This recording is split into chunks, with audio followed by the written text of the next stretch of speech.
រៀងសានឆ្ងាយស្នេហ៍ខ្ញុំក៏ឆ្ងាយសន្លឹមដួងចិត្តស្មងអស់សងខំតែប្រឹងញញឹមដាក់អូនរាត្រីត្រជាក់មួយស្នេហ៍មនុស្សម្នាក់មិនអាចលាក់ដល់ថ្ងៃសូនតែពេលបង្ហើរប្រាប់ទៅអូនអូនឆ្លើយធ្វើមិនដឹងបេះដូងឈឺគ្រាន់តែលឺប៉ុណ្ណឹងតែខ្លាចអូនដឹងខំញញឹម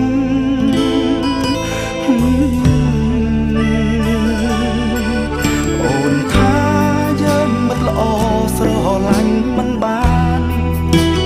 អូនចូលចិត្តរាប់អានព្រោះបងគួរឲ្យស្រឡាញ់តាស្រឡាញ់មិនបានឬក៏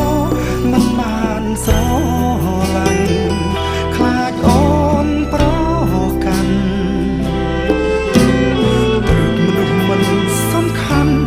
មិនមានសារភា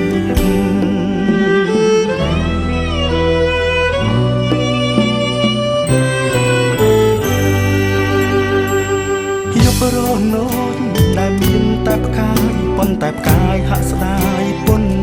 លឺយប់មួយនេះមិនអាចភ្លឺ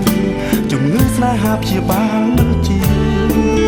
អូនមានជំរឹងមនុស្សដែលអូនជ្រឹងប្រកបជាមនុស្សអង្ចា